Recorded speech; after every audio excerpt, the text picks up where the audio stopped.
Hi, everybody. I'm Van Sullivan with the Faculty Student Association. I have some notes here that Angela gave me to use. Last time I didn't follow her notes. Last time I didn't follow Angela's notes, and then I had to sneak in the back door of our offices for like a week because she got really mad at me. So I'm going to try and stick really closely to what we have. There should be a few more folks coming in, but I know in the interest of time, we definitely need to get started. So welcome. Faculty Student Association is thrilled that everybody could join us, and we were able to put this event together as part of Welcome Week initially, but I think we've started something a little bit bigger that I'm super excited about developing some sort of ongoing event in coordination with SOMAS and our dining program. I think there's really fertile ground for some great opportunities there. This program is one of a lot of events that we've got planned during Welcome Week. And a shameless plug, there's some really great new programs up at Roth. There's a great new mac and cheese station. Chef Jet Tila will be joining us shortly. And we have Chef Jet's Modern Asian Kitchen. And then a from-scratch Indian concept, a Tadka Essence of India, that'll be prepared every day up at Roth as well. And we've added Pete's Coffee to campus. So up at GLS, you can get Pete's Coffee now in that station. And it's hopefully going to be a really great improvement on our program. Enough of that. So today, we'd like to introduce Chef Barton Seaver is going to be joining us. And initially, since I'm really just here to introduce, we're going to have the real speaker coming up, Dr. Chris Gobler. So thank you.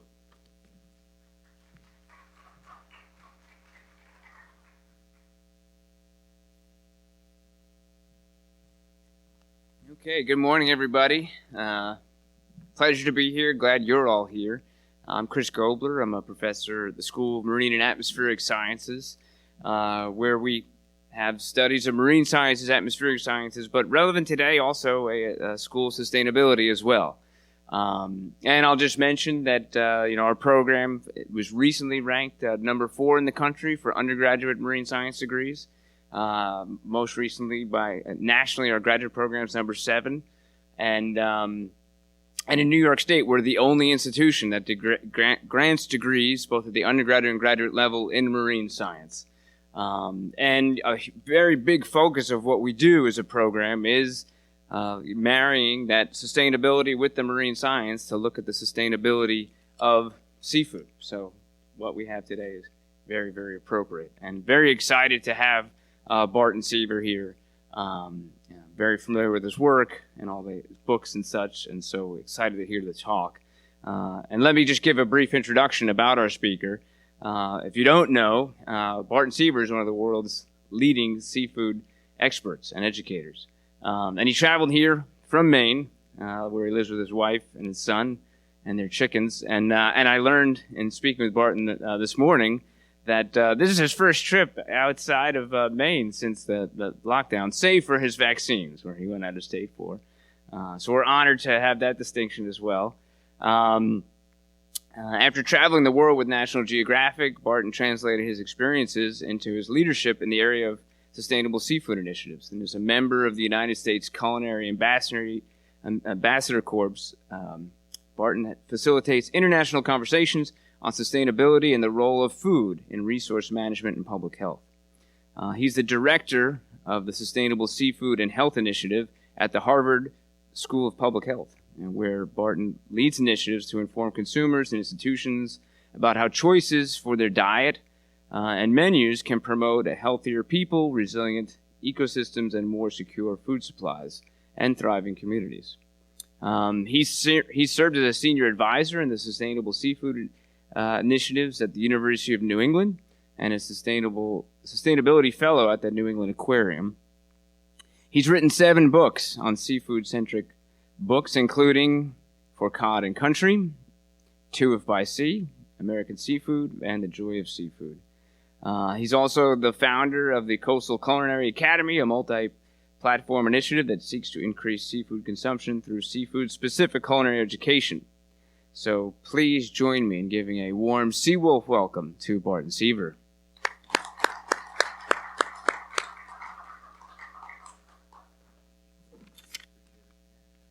All right, everybody. Hey, this is really fun. I appreciate the opportunity to be here. Excuse me while I get dressed for presentation. Sorry, man. I could have done this earlier, couldn't I?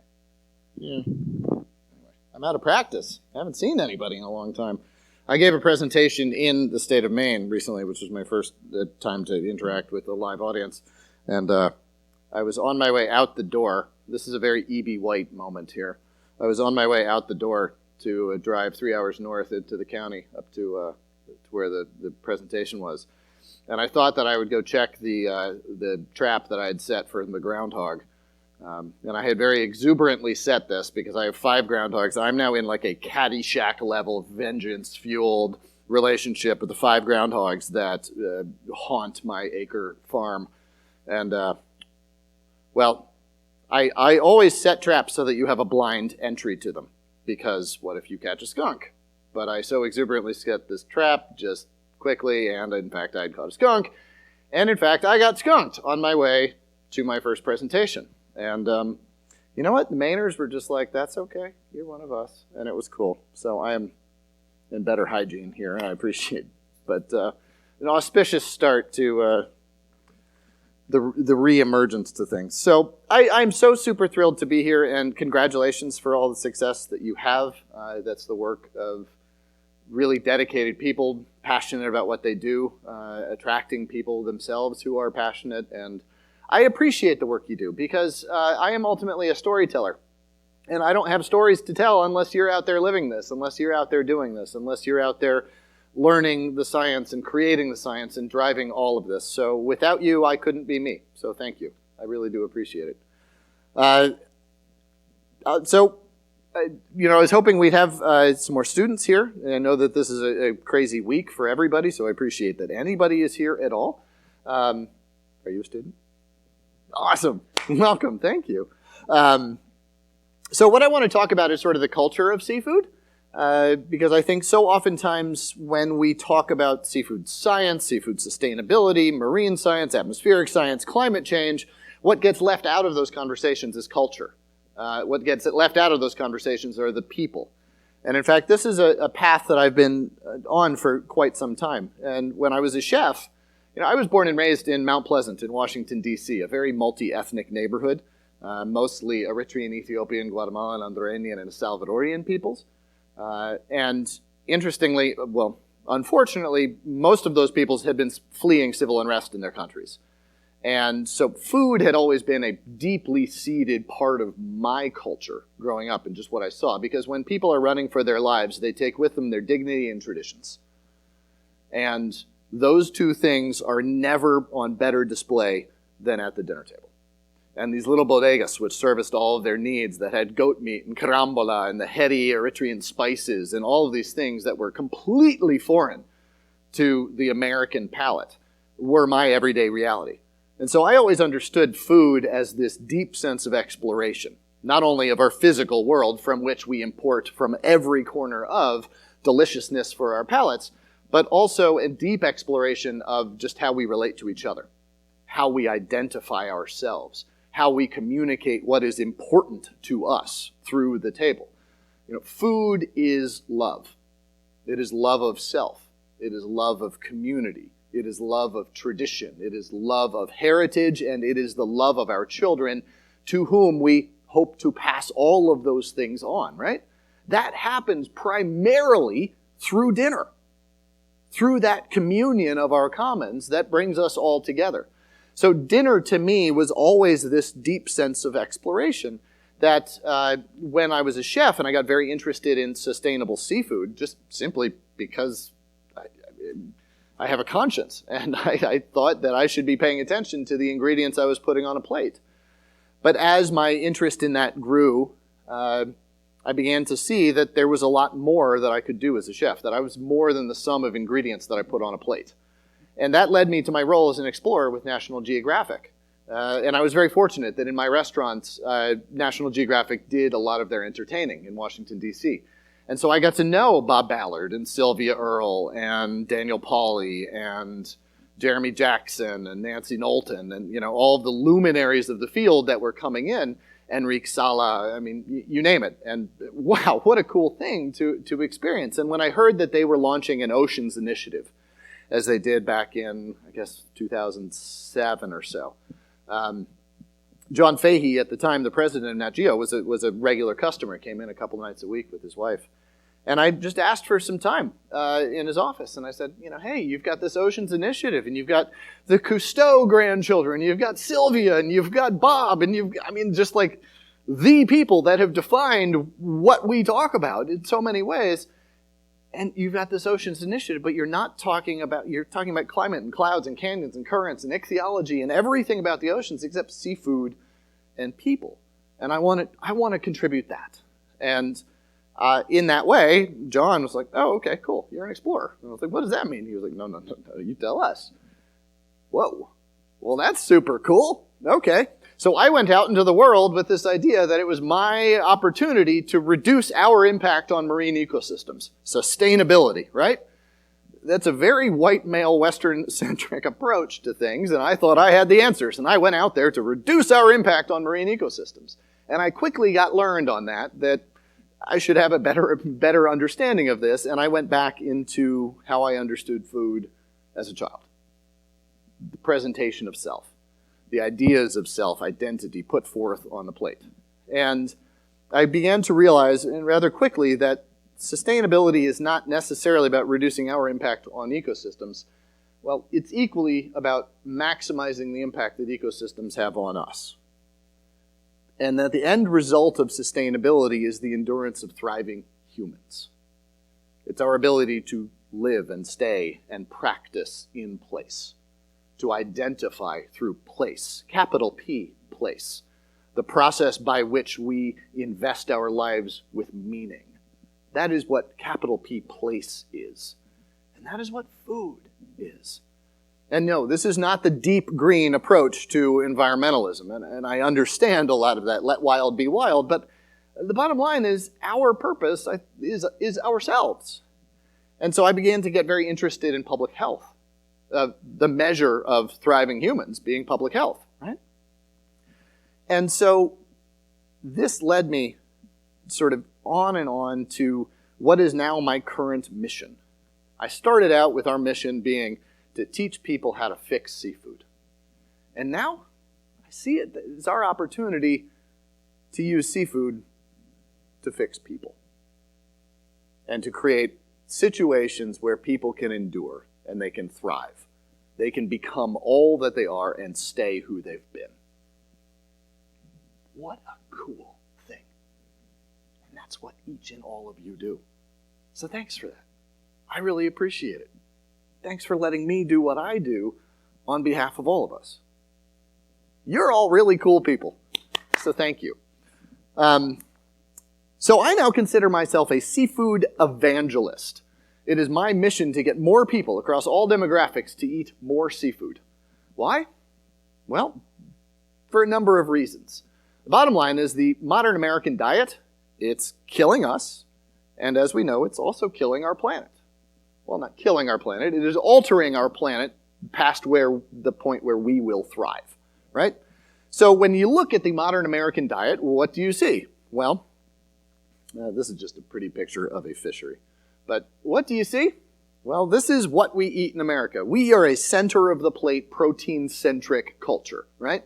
You go to a restaurant, what do you order? Well, the menu is literally 14-point font, bold, beef, pork, chicken, chicken, chicken, beef, pork, fish, scallops, salmon, right? And then whatever it comes with is 10-point font, regular typeface. I mean, literally, the vegetables and everything they're the garnish. They're just the flavoring, right? But we eat meat. This is what we do. And in America, we eat about 18 pounds of seafood per person per year in this country, and we eat over 250 pounds of beef, pork, chicken, lamb, veal, and turkey every year, right? So when you look at the fact that almost a quarter of our climate change impacts are coming from these categories, and when you begin to look at the fact that, well, these categories of food are also causing incidences of deaths from heart disease, cardiovascular, diabetes, cancer, all sorts of maladies, many of which are preventable through diet and lifestyle changes. And we begin to see that, wow, maybe this is our pathway towards thriving, right? Yeah, folks. So seafood has a fin up in the sustainability game against all of these other animal proteins. We need to be eating a plant-based diet. The bottom line, we need to be eating pulses and grains and legumes and vegetables and all sorts of stuff. That's what we need to be eating with small, enjoyable, delicious portions of sustainable seafood. And sustainable land animals as well. I have no problem with sustainable land animal raising. And in fact, it's part of a holistic organic farm model. In fact, they are needed on a farm in order to cut emissions in other ways and to maximize the efficiency of that operation on land. So I've got no problem with animals being part of our diet. I have a big problem with them being the focus of our diet. But when it comes to seafood having a fin up in the sustainability game, 5 reasons why. Land use alterations. How much land are we converting in order to grow cattle and pigs and chickens? And not just them, but the corn and the soy to feed them, right? And also the oil operations that we drill in order to facilitate the fertilizers and everything else in this world that is leading to animal agriculture being 25% of our global emissions. So, right there, that's a big one. Land use alterations, greenhouse gas emissions. And when we look at the greenhouse gas emissions, I think I have a slide for that. Well, I don't. Greenhouse gas emissions on seafood are significantly better. Farmed salmon, the sort of poster fish of, well, what's wrong with seafood, and I will dive into that. Well, its farm to fork impact on climate change, GHGs, is equal to that of chicken.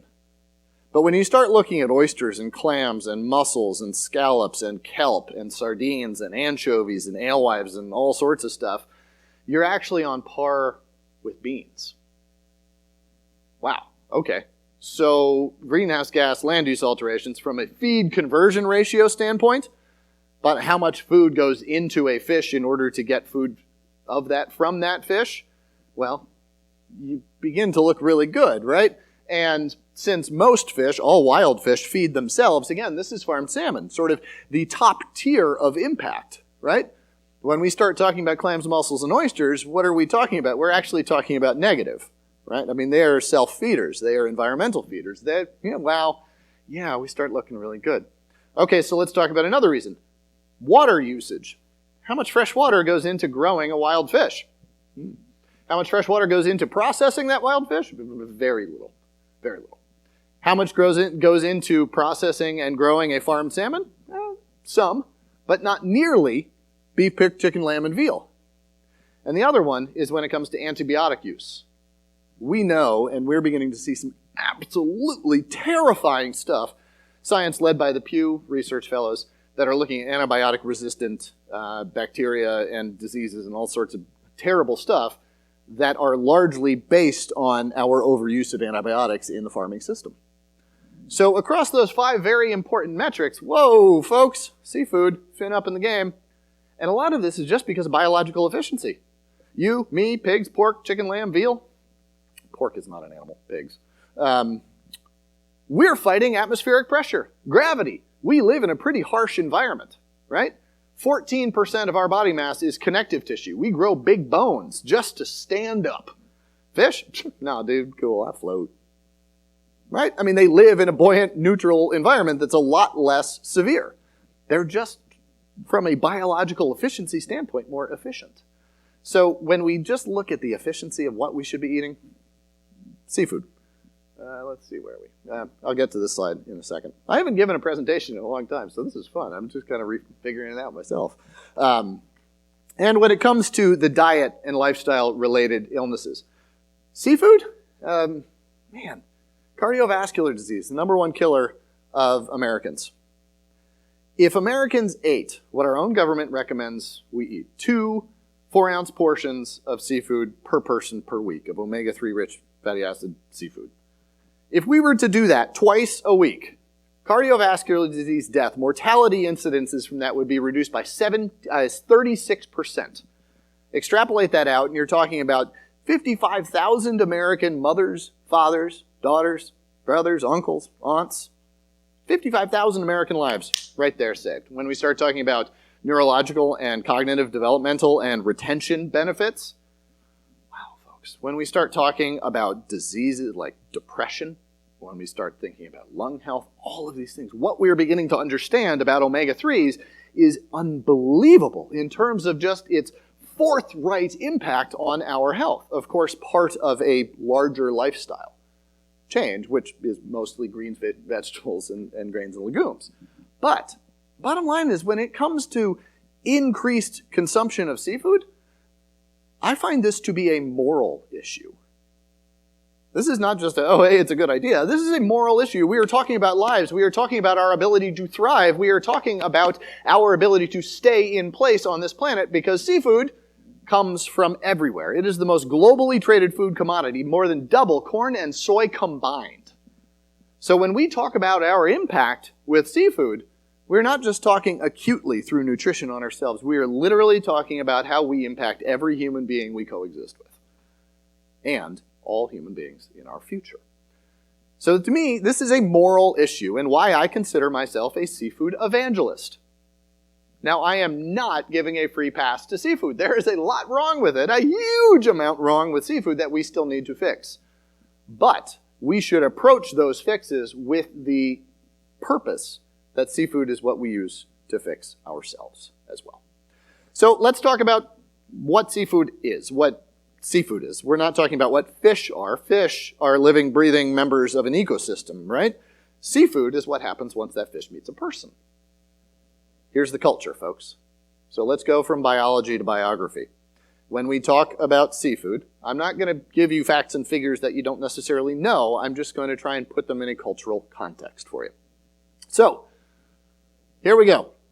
Capture fisheries, represented by the orange there, the yellow. Well, they've remained relatively static, right? And we've seen some great work by Daniel Pauly and others about fishing down the food web and shifting baselines and a lot of stuff. But bottom line is that number is really pretty static and sustainable.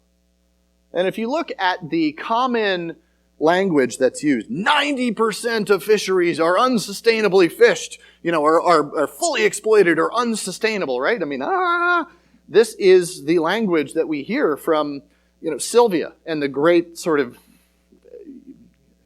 not alarmist, but the people who are really pushing this nature, the notion of reducing our impact on ecosystems.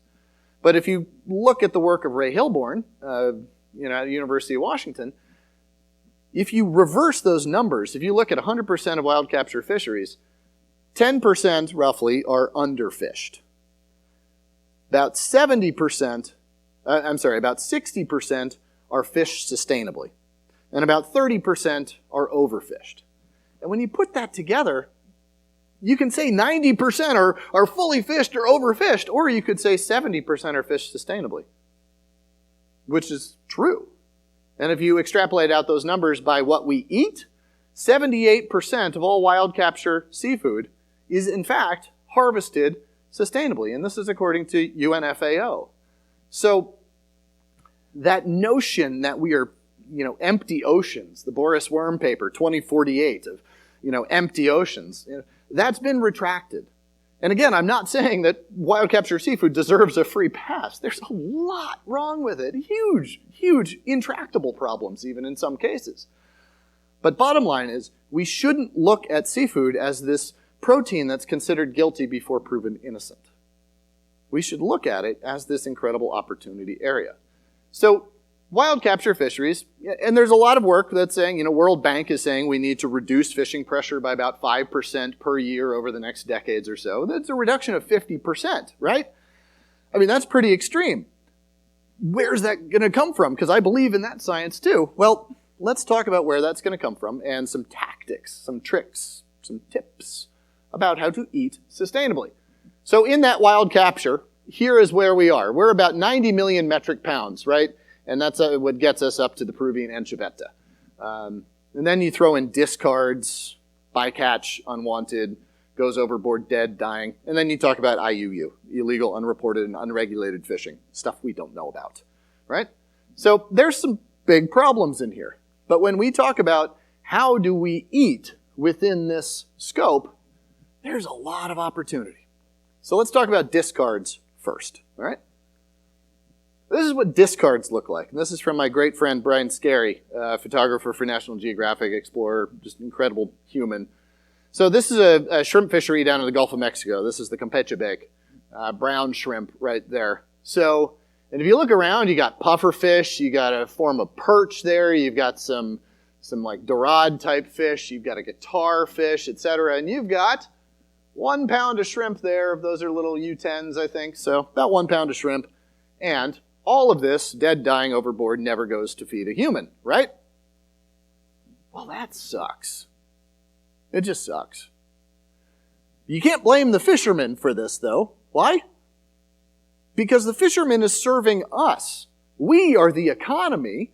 The fisherman is the servant of that. They are an enabler of that, but not the driver of it. So what about all this stuff? Well, man, why don't you come on over to my house, or better yet, buy a cookbook of mine, available wherever fine books are sold, and learn how to make these fish, because they're absolutely delicious. I mean, man, look at this. It's like a small barracuda type fish or something. I bet that is creamy white flesh fish with a beautiful flake to it, convex, so it sits on your tongue and beautifully flakes across, and just that moisture and all that fat, woo, lusciously rich and delicious. Probably has the aroma of a slight hint of iodine with a floral sweetness to it and a nice salty, briny, bromide-rich aftertaste. Hot damn, folks! Are you coming to my house for dinner? Yes? Okay, cool. Well, what about all of the other fish?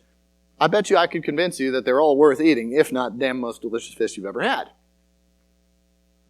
But do we eat those? No. This is our fault. It's not the fisherman's fault. This is our fault. Because we're not willing to buy those. We have created an entire irrational economy in seafood that's based on demand rather than on supply. And in a hunter-gatherer equation, you gotta be based on supply, right? And this is just ridiculous of us. Because we're actually defeating our own purposes as just interested, engaged diners. Why? Because are those shrimp good? Yeah, but so is the rest of this. And this is what we actually eat in this country. 95% of our total consumption in this country comes from just these 10 species or categories. Furthermore, 65% come from shrimp, tuna, and salmon alone. Right there on top. 65%, just 3 categories. Holy crap, folks. Man. And then look at the rest of it. With the exception of crab and clams, what is the rest of it? Flaky white flesh fish, flaky white flesh fish, flaky white flesh fish, flaky white flesh fish, flaky white flesh fish. Cool. Right? So if the ocean looks like this, I love this painting, old Passarotti painting, and please, if you see a fish market that looks like this, please report it to the Fish and Game Services, okay? So, I mean, I'm surprised there's not a mermaid in here somewhere, but there's like seals trying to get away, and there's a dolphin, and like, my favorite is the cat over here. But, sturgeon, etc. But bottom line is, folks, that's what the ocean looks like, right? If you drag a net through the water in New England, what comes up with it? Cod? Well, sort of, sometimes, maybe, now. But yes, it used to be cod. But what else? Haddock? Pollock? Cusk and ling and monk and skate and wolf and dog and eel and ray and pout and plaice and dabs and witchbacks and flounder and blah, blah, blah. I could go on. There's 17 different species of flaky whiteflesh fish alone in New England. But we're only willing to pay for cod. That's it. Cod is worth a lot of money in the market. Haddock, it's worth a little bit more. And you come to Maine, you will pay a little bit more for that. But hake? No. Pollock? No. Cusk? Ling? Monk? Skate? Wolf? Dog? Eel? Ray? Pout? Plaice? No. None of that is worth any money to the fishermen. So guess what happens? This. It goes dead and dying overboard. But you know what? If you bake that fish in a spiced tomato sauce served over a brown rice and almond pilaf, flecked with a little bit of cilantro, served with a little bit of herb salad and a lime juice on top, whoo! Holy fuck, man, I'm going to start preaching here about that. Wait, what was the fish again? It does not matter. I'm a chef. Take it from me. I've written books on this. It does not matter. Why don't you buy what's freshest and best in the case, that whatever suits your wallet the best, which, by the way, is going to be the fish that's most abundant at this time in the season, right? And if the pollock, also known as blue cod or harbor cod, is running right now, opalescent blue sheen to it, beautiful cardboard, potato, buttery, rich aroma just rising off of it, that bromide richness, that sweetness underlying all of it, a tense, terse flake that gives the fish a little bit of tension, but cut perfectly by the acidic tomato and the floralness of the cilantro. Woohoo, folks! Wait, what was the fish again? It doesn't matter. So why is our entire economy in seafood look like this. That's our fault. That's on us, folks. And we have an incredible opportunity, just as consumers, as dining service, is being the example of getting ourselves to a relationship with the ocean that looks a little bit like a better picture of this, right? All right. So back to what we eat again. So IUU obviously just needs to be fixed. Like that's just a legal thing. But it's also an economic thing. Why does black market fishing happen? Because it's profitable. Why is it profitable? Because there are gaps in the traditional economy. That's why black markets exist. Yes, they also exist for horrific things like, slave trade and drugs, but bottom line is black market has access to the traditional economy because of the gaps that we create in it. So Peruvian anchoveta, right there. The world's largest single species fisheries at times, right now competing with Alaska pollock, highly sustainable, incredible success story of massive scale fisheries that can be done sustainably. But what does Peruvian anchoveta feed? Not people. It feeds pigs and cows and chickens. It goes into the moisturizers we use. It's in linoleum tiles and carpets. It's turned into oils and all sorts of stuff. Yes, it's fed to salmon too. And salmon gets the bad rap for it, but actually the largest consumer of anchovies is pigs. Right? Hey folks, I got a really good 150 recipes for anchovies. Available wherever fine books are sold. Sorry, self-aggrandizement. But the bottom line is anchovies are absolutely delicious, chock full of omega-3s. Oh, and by the way, they come in cans. And when you start talking about sustainable seafood being this elitist thing that nobody has access to, guess what? Sustainable seafood is in fact the only sustainable food that you can find at just about every single gas station everywhere. Whether it's, skip mackerel, whether it's sardines, whether it's tuna. It's the only sustainable food you can find at a damn gas station. Wow, folks, huh? And if we were to actually turn the Peruvian anchoveta and all of the other reduction fisheries into human use fisheries, not only would we make them more valuable, but we would be using them for their highest and best use, right? Hey, that's pretty cool. And when we're talking about sustainability, you got to be talking about the equation of it. X number of humans need X number of fish. How many fish are we taking? That equation is merely efficiency, what we're talking about. So that's a huge opportunity, right? And when we talk about those reduction fisheries and the value of them, this is what an ecosystem looks like, right? Your work focuses on the microscopic, the life forms there. So we understand very well what the trophic scale means, right? You got your top predators, tuna, right? Shark, salmon, whatever is all the way up at the top there. And all the way down at the bottom, you've got the primary producers. Now, think about this as a diving board, right? So what happens on a diving board when you jump on the very end? Boing, boing, boing, boing, boing, right?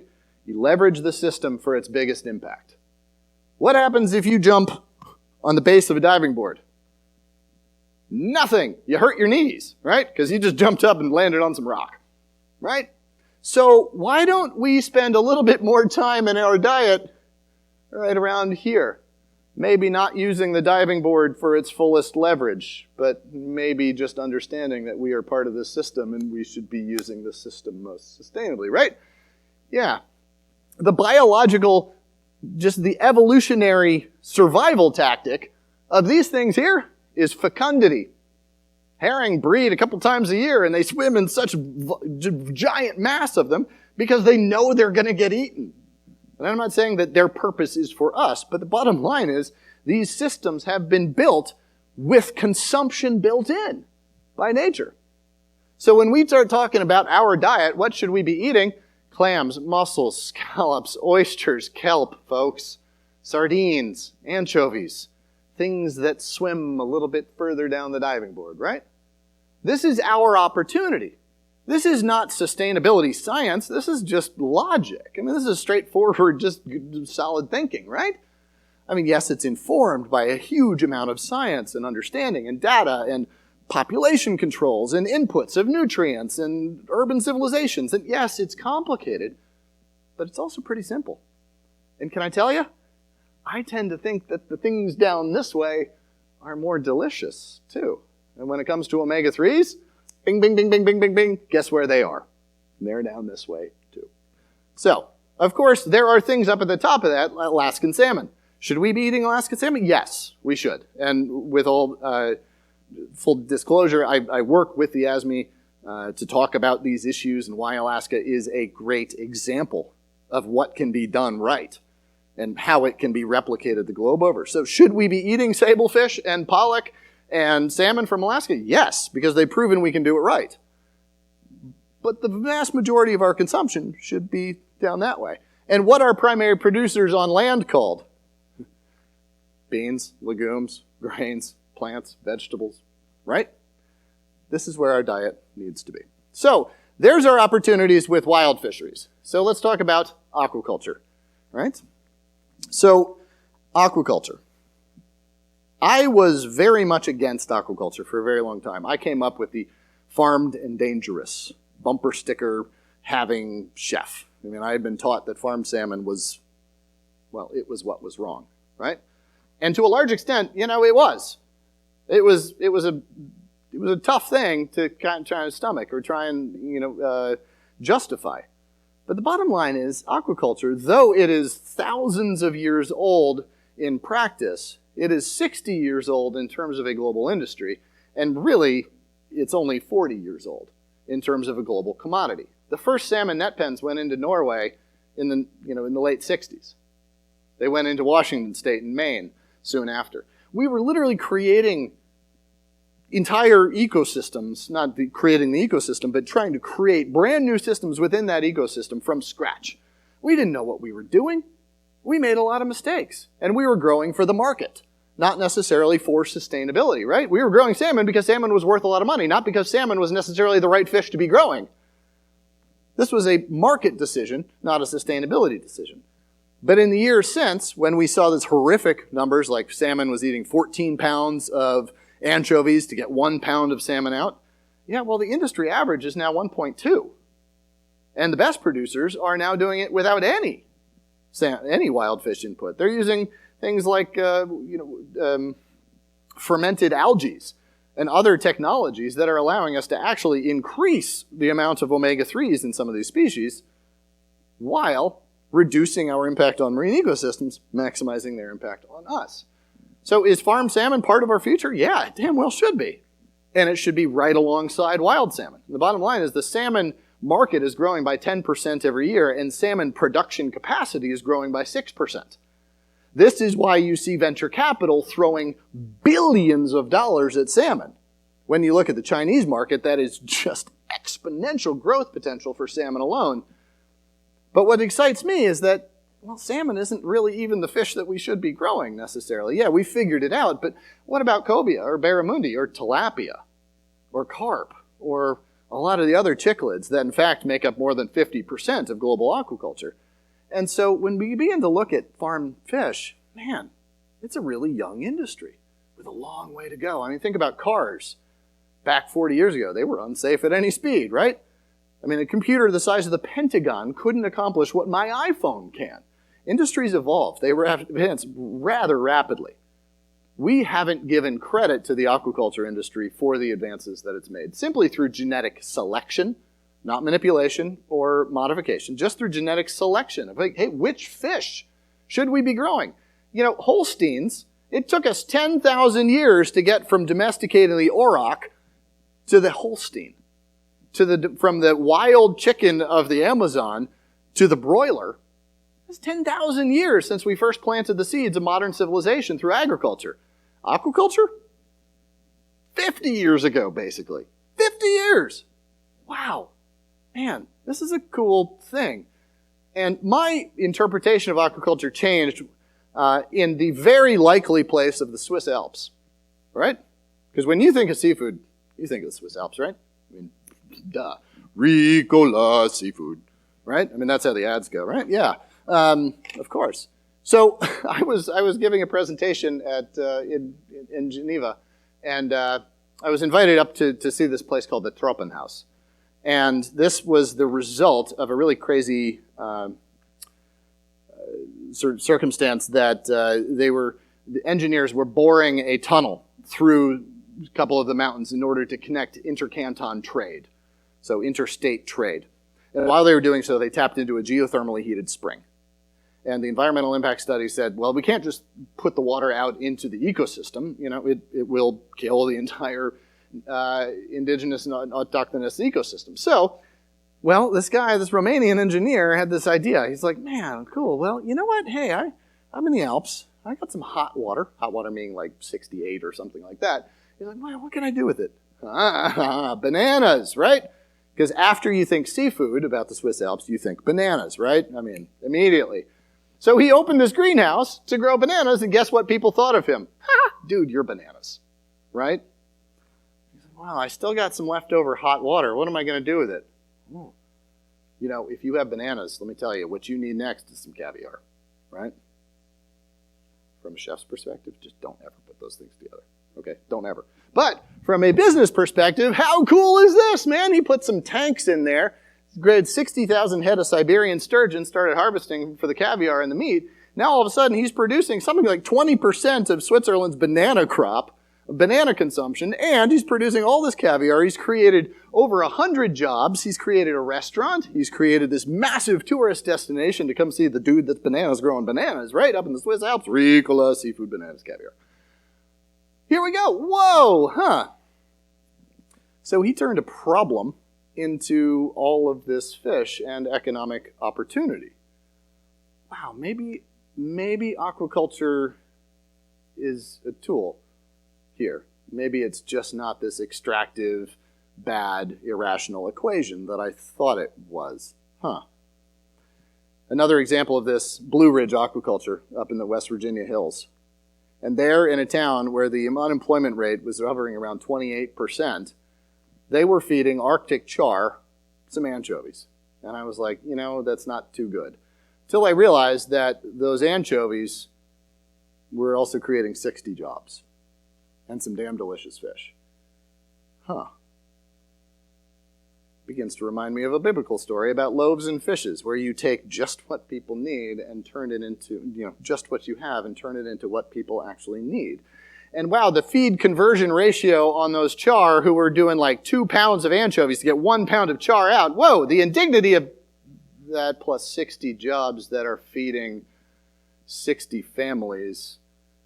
Wow, if you put people in this equation, this whole thing begins to look a lot better, right? That equation actually works. Huh. And when you start looking at aquaculture, not just finfish, but also shellfish, clams, mussels, oysters, scallops, kelp, etc., the IMTAs that we're beginning to see, what Bren Smith is doing out here in the Bay, what you were doing in pioneering. Whoa, folks, this begins to look like a tool we can use to fix people and communities and watersheds and economies and create local market economies for seafood that will actually help strengthen and support local wild fish economies. Why? Because once seafood breaks the surface of the water, it's seafood. Doesn't matter how it was produced. It goes into the same cold storage. It gets landed on the same docks. It gets sold through the same pathways to the same people. Same warehouses down in New York that go to the same chefs that rep it in the same way and come up with beautiful, absolutely incredible, delicious things. Does aquaculture threaten wild fish? Yeah, it does. When tilapia hit the market, did it take a lot of cod's market share? Yeah. When farmed salmon hit the market, did it hurt Alaskan fisheries? Yeah. But the enemy is not the other. The driving force here is the lack of seafood consumption in America. Our government recommends we eat 24, 25 pounds of seafood per person per year. We hit 18 last year. 250 pounds per person of beef, pork, chicken, lamb, and veal. Right? I alone, by the way, that 18 number is skewed because I alone account for a full pound 0.1 of that. So when we begin to see wild or farmed, it's a false choice. Bottom line is we need to be eating more seafood. Small, adequate, delicious portions of sustainable seafood, whether that comes from the exemplary fisheries of Alaska, the exemplary fisheries of the East Coast, or all of North America, really, with NOAA and NIMFS, has done a really good job And more so than Noah and nymphs, it's the fishermen that have done a really good job. Fishermen and women that have sacrificed and followed the laws and done it right and listened and been science first and been reactive and responsive to what needs to be happening now. Right? These are heroes of our food system.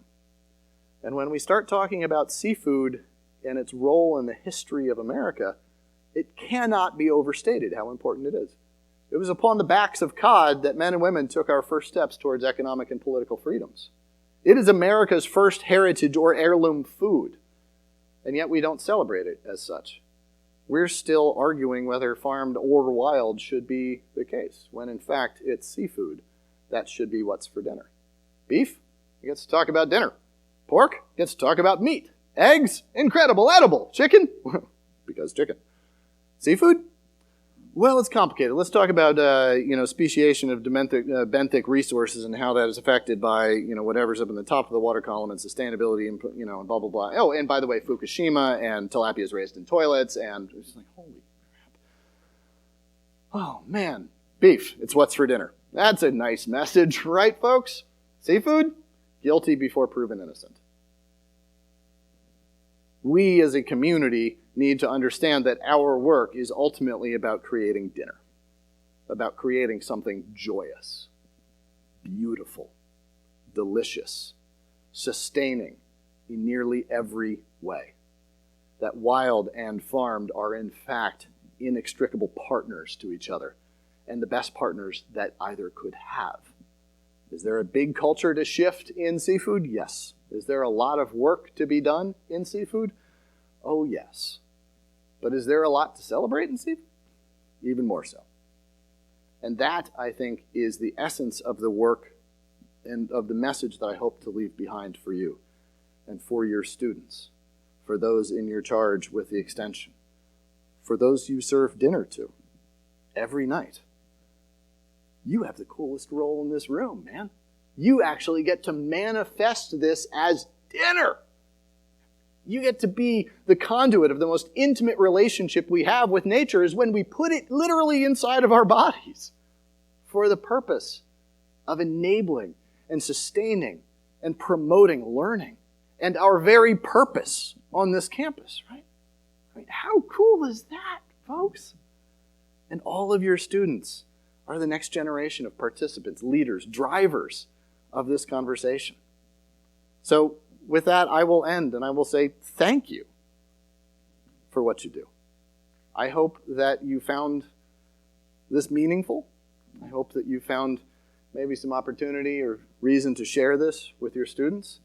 And I can't commend you enough for what you do. And nor can I thank you enough for having me up here to be a storyteller for you and of you. So thanks. Appreciate it.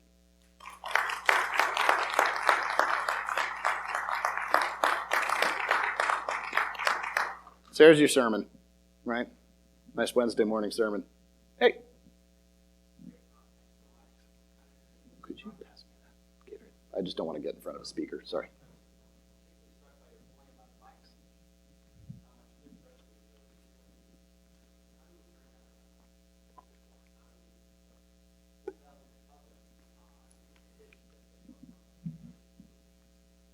Join us to dinner for night at the Commons, where we're going to be serving bluefish. And we're going to convince people that it's actually one of the most very delicious fish there is. Oh, come on. All right, ostracized. So the bottom line is there is no such thing as bad fish. There is only once glorious seafood poorly treated. You have likely never had once glorious bluefish. Bluefish is caught in party boats by people that started drinking Miller Lite at 5 a.m.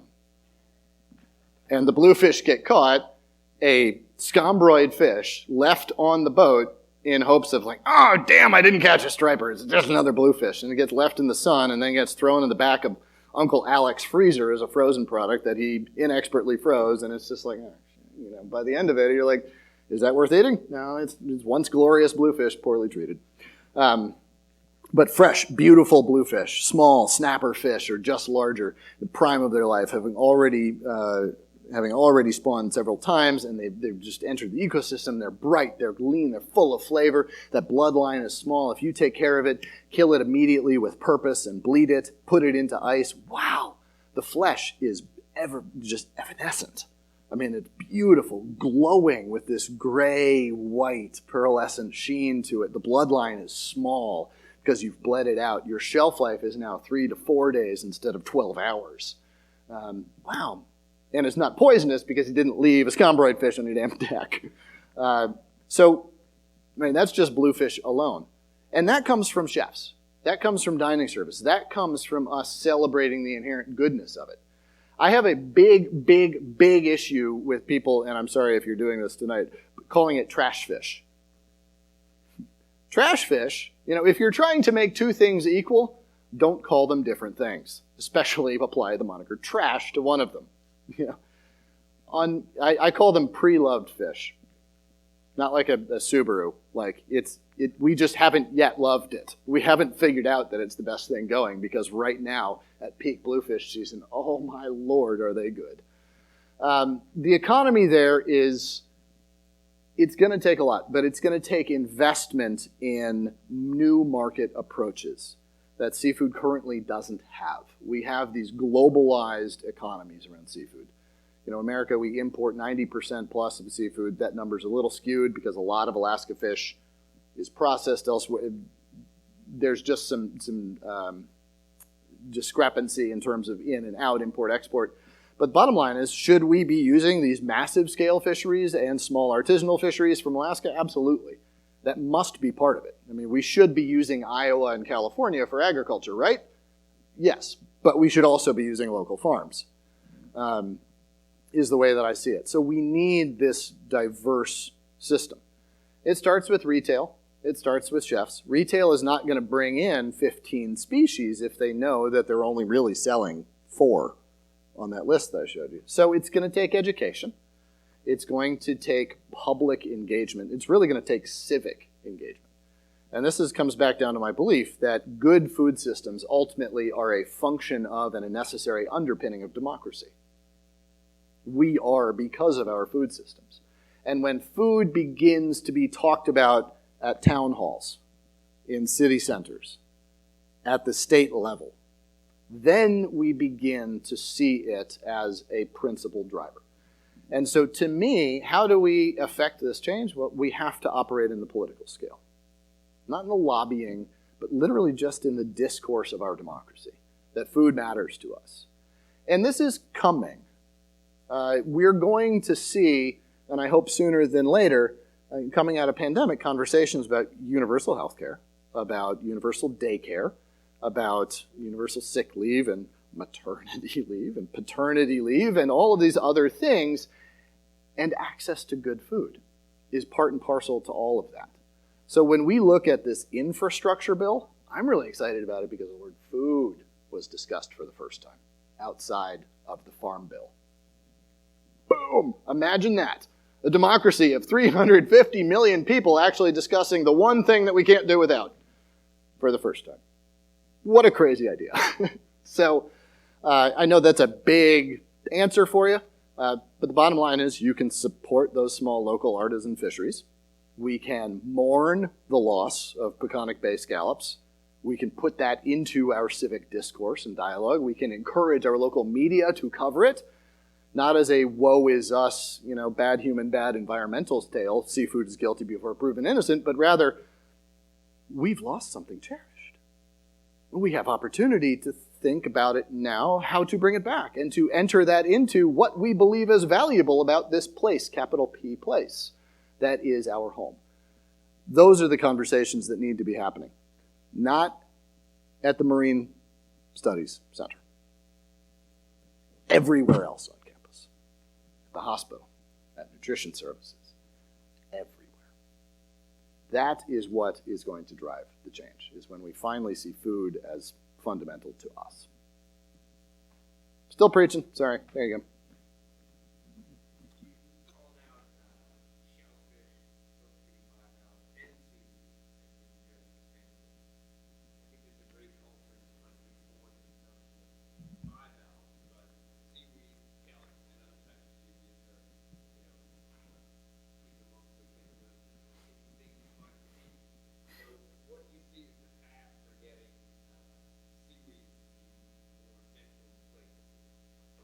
Yeah. Just cool factor. Instagram, chefs. The bottom line is Americans can accept new foods very quickly.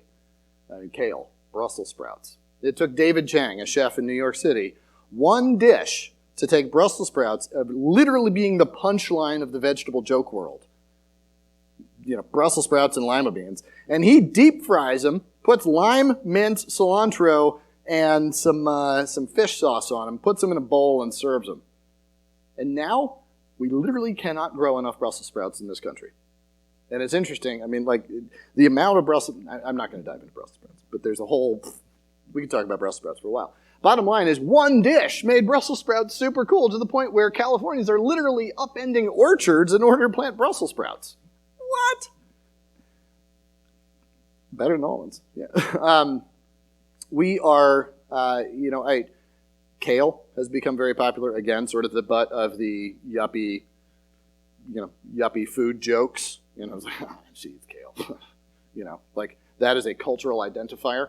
I never thought that it was that big of a deal because I just sort of always eaten kale as a chef. I mean, it's an interesting green, right? It's not iceberg lettuce, thank God. It's something else you can put salad dressing on. It wasn't until I was walking down the street in Boston in JP that on the sidewalk was a bit of graffiti that said #kale. I was like, oh my God. It's just like, it's upon us. And that took 10 years. Sushi. The first piece of sushi served in America that we know of was in LA in the late 60s in one restaurant. Soon New York had another restaurant. But it was the 80s that really sushi began to proliferate. And now we have sushi sold in Duane Reade. I'm both overjoyed by that and terrified. Like, I mean, it's terrifying. Like, you can go get a V8 juice and a sushi and call yourself healthy at a Duane Reade. Weird. These things do happen. I think it's going to take those cultural efforts, and I don't think it can be overt. David Chang didn't set out on a Brussels sprout redemption campaign. He's like, no, man, this dish is delicious. There you go. Seaweed is going to be a problem. I wrote a book on it. It was remaindered 3 minutes later. I know, like, it's not good. It's a tough sell, man. It's a tough sell. But is it going to work? Yeah, because it's sexy. It's makerism. You're getting young people involved. You're graduating people from schools. This is one of the other reasons I really like aquaculture is that there are conduits for young people to enter. Like fishing, we're seeing the graying of the fleet. It's a tough thing. It's a hard sell to get somebody to migrate to a marine economic area for fishing. It's a hard sell to even keep a son or a daughter to take helm of that boat in that area. Aquaculture, it's bright, shiny, new. There's investment in it. There's makerism. There's food justice. There's food equity. There's health and nutrition. There's resurgence of marine coastal rural economies. I mean, there's all of these very positive things around it that to me are going to be the upswell. That's going to drive that civic conversation. But it's going to take a David Chang or Jose Andres or somebody to just crack that code, not on purpose, but just to make something craveable. And it's not going to be fermented kimchi with kelp. And it's not going to be sushi where 1/1000th of an ounce of seaweed is rolled onto rice. How is it going to be a thing on a plate? I don't have an answer, but that's the context. Again, circuitous answer, but there's a lot there. Hey, friend.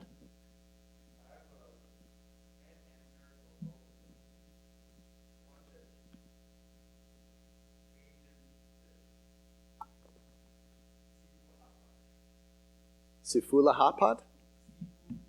Seafood hot pot.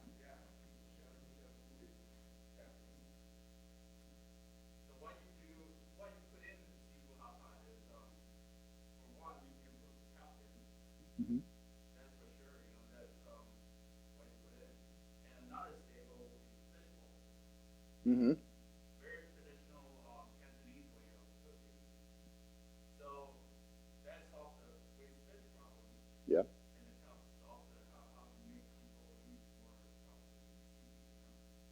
And whatever you put in that bowl of hot and Yeah.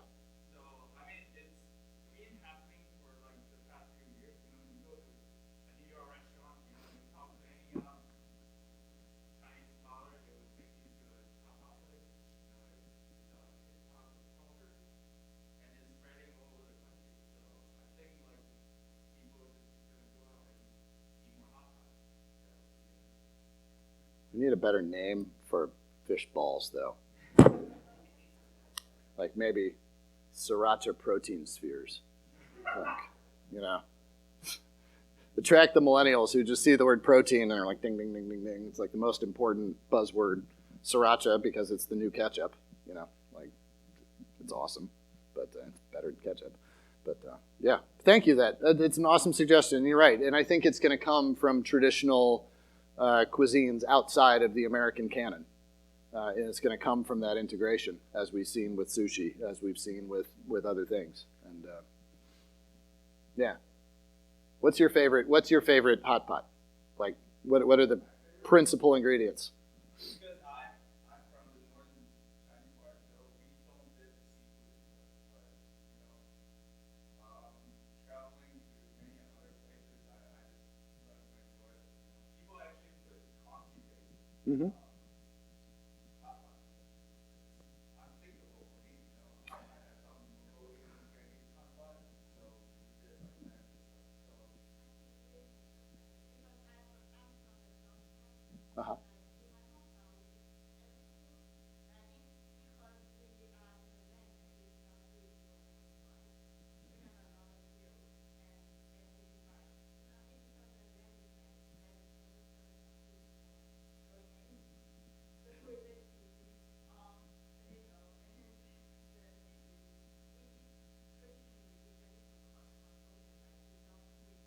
Mm-hmm. Which are delicious. Mm-hmm.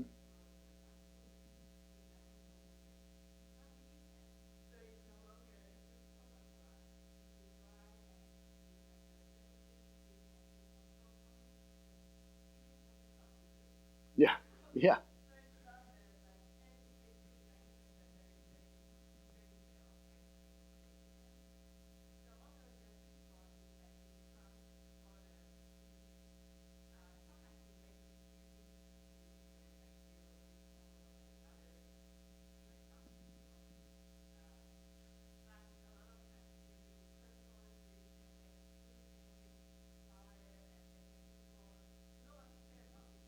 Yeah, exactly.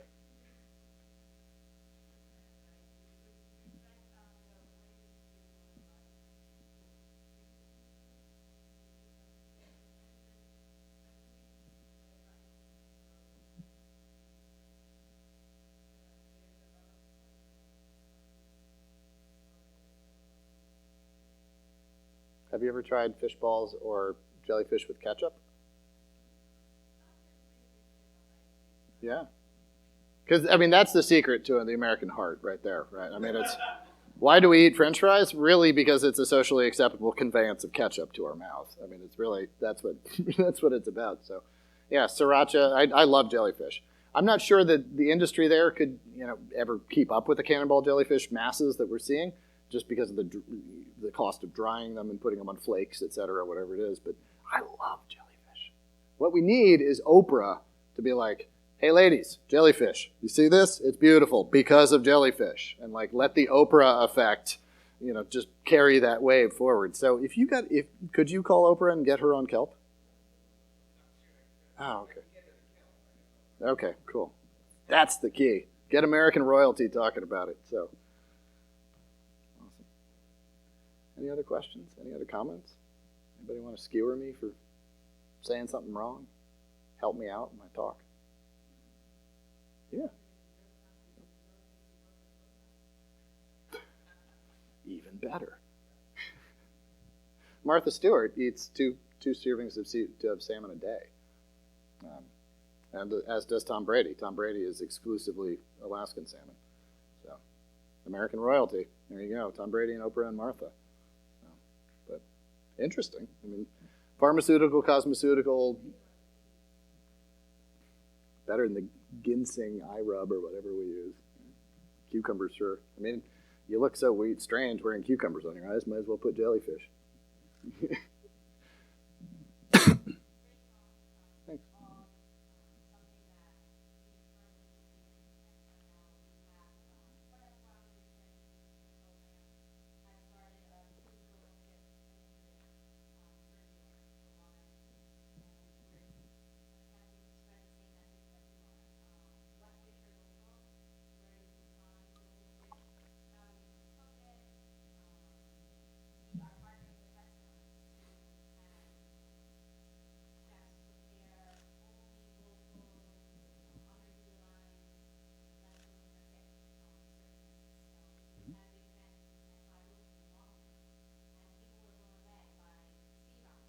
Yeah.